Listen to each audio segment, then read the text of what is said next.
Hi, I'm Andrew Berry and welcome to At the Bench's YouTube channel.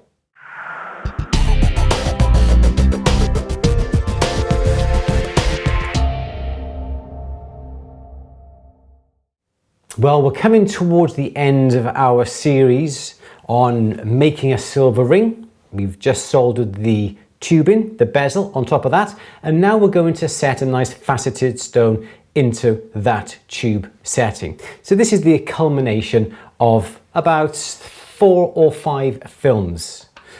If you wait until the end of this particular film, I should be able to link them on the end, and also perhaps down in the description down below, you should be able to have all the links to the previous films on how we have got this far with this particular ring. The last film, as I just said, saw us solder on this particular tube setting on the top. And now I'm going to bezel set a nice stone into it. I've got some stones here. I've got a nice dark sapphire here. I've got a nice pink CZ, CZ, cubic zirconia, and also I've got a nice sort of bright, light colored, pale topaz. Now, I'm going to be using a piece of equipment that you can buy. You don't have to have this piece of equipment, but I have found this piece of equipment so helpful when I come to bezel set. You can buy it from lots of tool suppliers. It is simply, they're called bezel setting punches.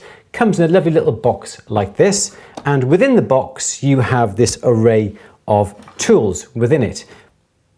In the center here, this is the handle, and ranging from 0.75 at the top left down to the bottom right here, 7.75. And all these are rods that have a tapered end, but inside the end of each rod is a cone. It's conical, it's hollowed out.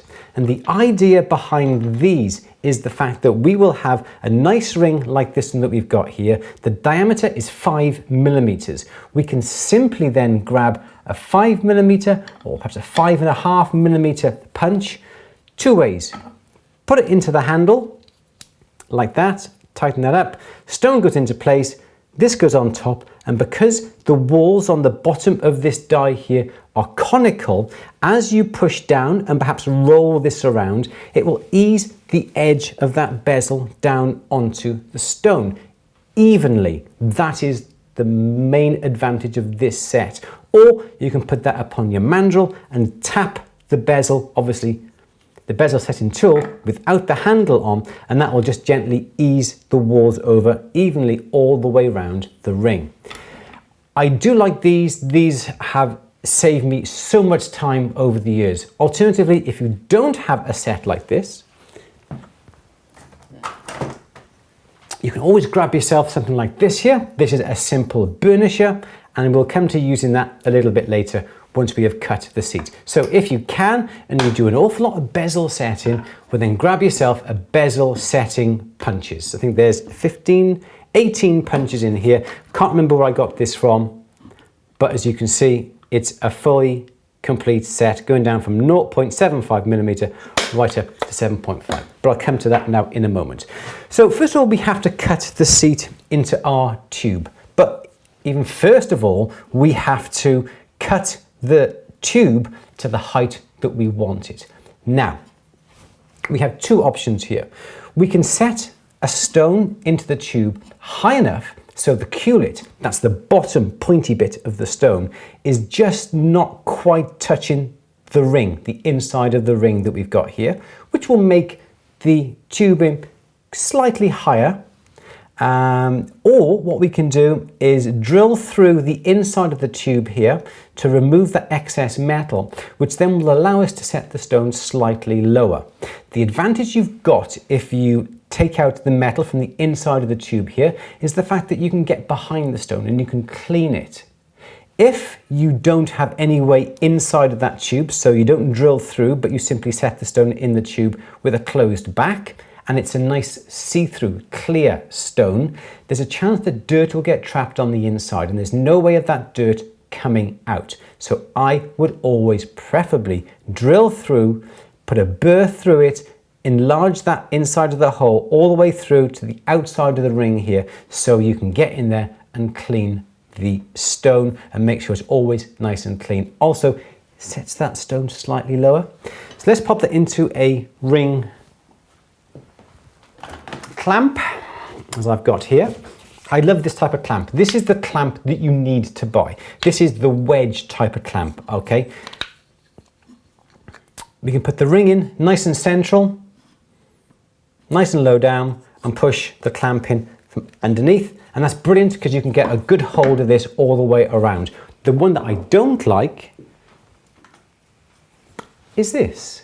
There's nothing wrong with it, it's fine, and I often use this as a very small vise, but it's got this wing nut stuck on the side like that, which means that you can't really hold on to this and turn this around because that nut gets stuck in your palm. That's why I don't like this. It's great for holding things, perhaps when you're filing, when you're cutting, not a problem.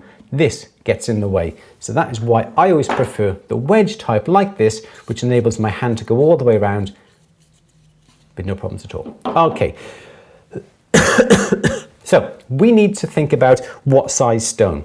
The outside diameter of this tubing is 5 millimeters.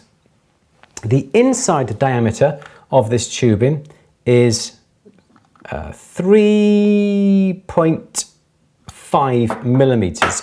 So we got 0.75, something like that, wall thickness that we need to cut a seat onto it. Now, because the outside diameter of this tubing is 5 millimeters, I'm going to put a 4 millimeter stone. I could put a 4.5 millimeter stone into place. Let's have a quick look and to see what we've got. I've got a stone here. This is my light blue topaz. Let's have a look. That's a 4 millimeter stone.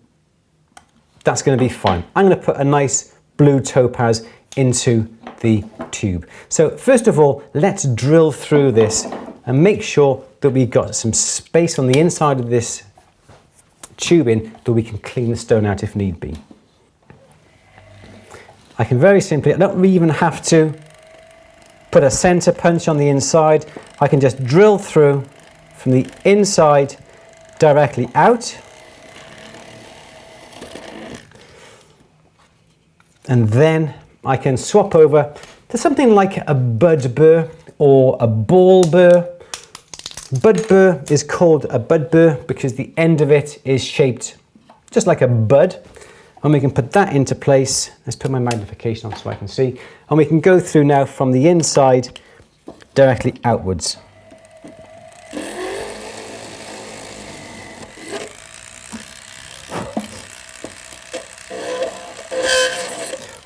Also, what I would do is make sure now on the inside of the ring, because often what happens, there's a burr that's sort of pushed out when you drill through. I would also get perhaps a larger ball burr or a setting burr just to come in the inside of that and just burr off the inside nice and smooth. Then you can keep on going with the bud burr and center out that hole if you wanted to, if it wasn't central.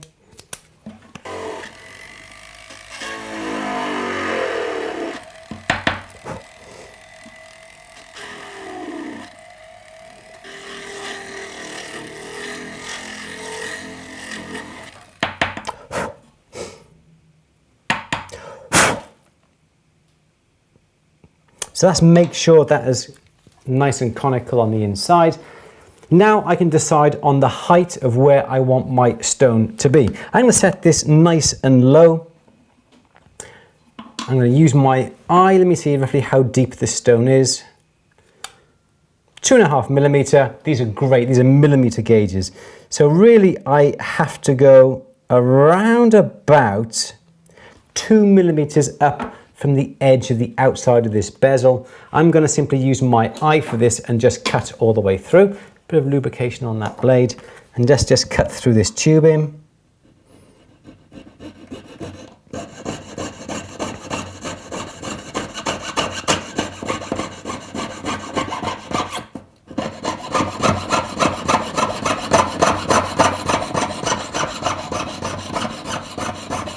Now, the trick to bezel setting is to ensure that the wall thickness is even all the way round. If it isn't and it's thicker one side than the other side, when you come to burnish, whether you use your burnisher or whether you use your bezel setting tools, the metal will move quicker where it's thinnest, and your inside of your bezel will not be nice and even. So always try and make sure that your wall thicknesses are nice and even. That is why I always make sure that the tubing is longer than what I actually need, because when you come to polish up the ring, which is what I've done, I've put a preliminary polish onto this ring, as you can see, and when you come to polish, you'll inevitably just round off that outside edge of the tubing. It happens. So what you would do then is cut back to the tubing to the size that you want, and you can be sure then that you've got a nice even wall thickness all the way around that bezel. Make sure now that it is nice and flat as well. Look at it from all sides. Make sure nice and flat. Make sure it's all nice and straight.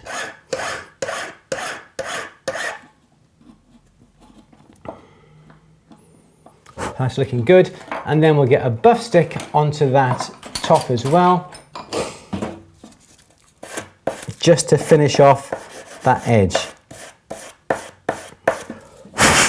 There we go. So that bezel now is right and ready to start putting the little girdle, the little bearing for our stone to sit on. It's a 4mm stone. What I would advise you to do to make life easy for yourself is to get a 4mm setting burr, a 90-degree setting burr, just like this one here.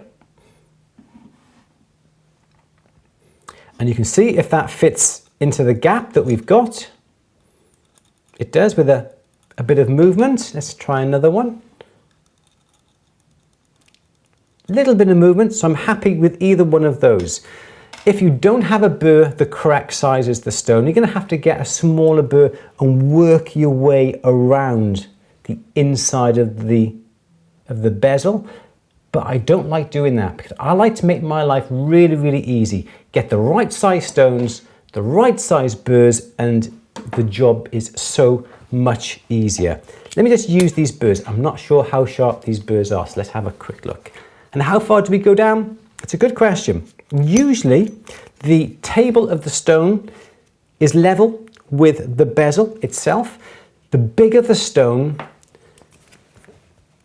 the less that becomes true, because you do have to allow for a little bit of metal to come over onto the stone. If the stone is set too deep, you've got too much metal coming above the girdle of the stone, which will make moving it over onto the stone a lot more awkward. I'm just going to go down so I've got a fraction of a millimeter of an edge just coming over that girdle, which won't be to the top of the table.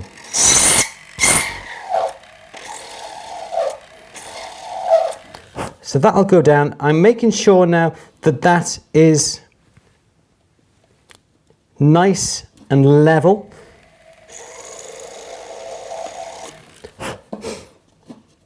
And I've got my stone, but I'm not expecting that to fit in straight away because the burr was rattling around slightly inside the jaws.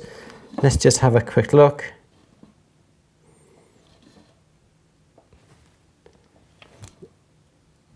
Not quite. So what I'm going to do is put the burr back into place and just wiggle it around a little bit.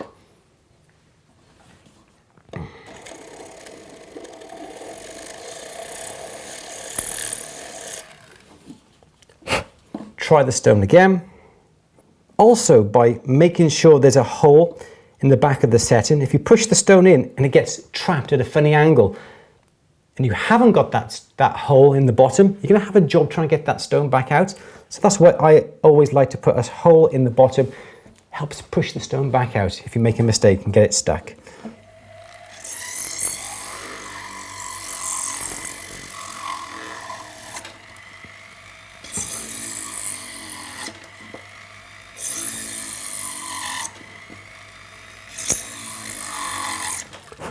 Let's try that again. Okay, stone fits in nicely. The table is a fraction above the surface. Not quite sure whether the camera can actually see that. Just about see the top of the stone. There we go. Top of the stone just coming over the top. Okay, two ways we're going to set the stone. Burnisher. Burnish all the way around. Now, because we've made sure that the wall thickness is nice and even, you're going to be ensured that you're going to have a gorgeous, gorgeous, even bezel all the way around. If it's not even, now is your chance to come along with a file on the outside of the tube to make sure the bezel is even before you even start to burnish it. Also, if that wall thickness is really, really thick, you're going to have a hard job trying to burnish it over with a hand little burnisher like this, and this is what I prefer. I never like to use the bezel rockers. Just can't get on with them at all. This for me is far better. And if it is too thick, file the outside edge at a nice, not a steep angle, but a nice loose, shallow angle around the outside edge of that bezel. Again, making sure that it's nice and even. And then when you're happy and the bezel now is nice and level and the stone is level, now is the time to come to set it. We're going to use these bezel punches. It's a 5mm. I'm going to use a 5.5. A 5mm is absolutely spot on the same diameter, and it doesn't give me enough play to sort of to rock that burnisher, the bezel setting tool around.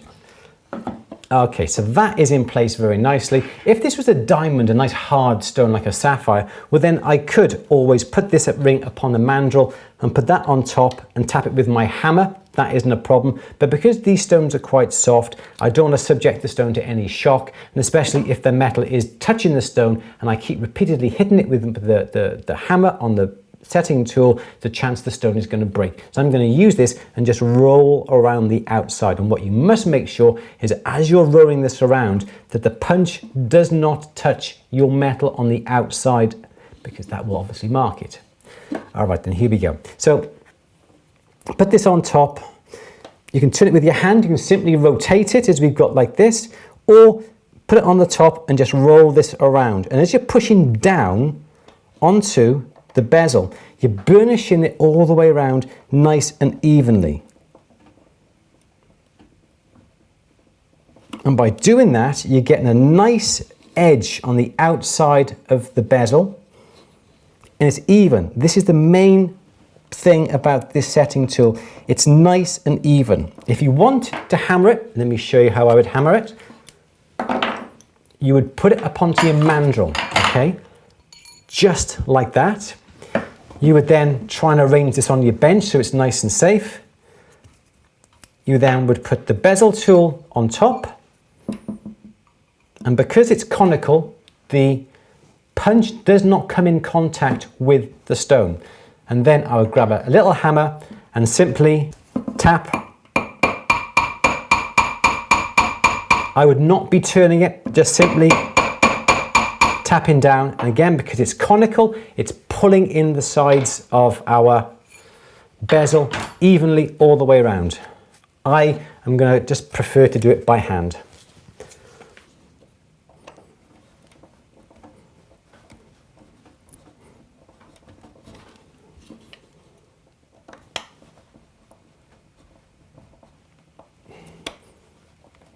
And then once you're happy and the metal down is over that outside edge, what you can do is still get this round little burnisher now and just come on the inside edge just to smooth it, to shine it up. You can use a little scorper or an engraver to go around the inside, but not an awful lot of people have got that. Most people have got a little burnisher, and being careful not to run the tip of this burnisher too much onto the stone, because there's a chance you're going to perhaps scratch the stone. But just clean up the inside edge now using the tip of the burnisher, and make sure it's nicely polished as well. That's looking cool. Let's just quickly go over now with a bit of rouge just to show you.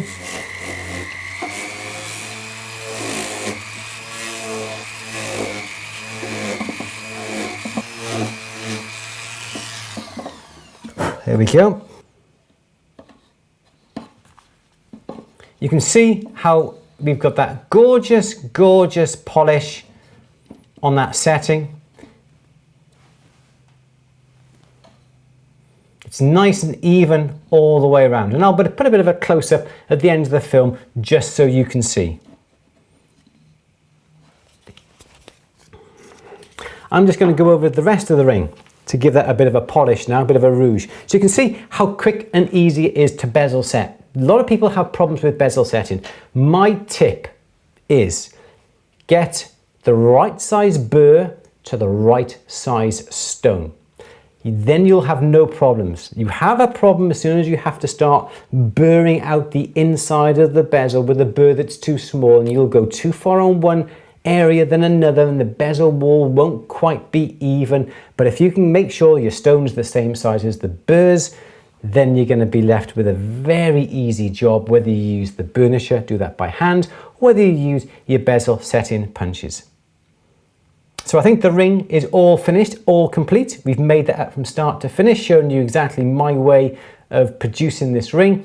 And if you follow the tips and tricks that I have shown you over the past 4 or 5 films, you'll be able to make up rings like this, no problem at all. All your techniques will be absolutely perfect, and you do need to practice these techniques over and over again, and then you'll become so proficient that you wonder why you had problems doing it in the first place. So don't forget, please subscribe to this film. Please give it a thumbs up if you've enjoyed it. And also, if you feel there's any of your friends out there who want to know how to use these bezel setting punches work, well then please, I'd love you to click on the share and share it with Facebook, share it with all your Twitter friends as well, to show them how those bezel setting punches work.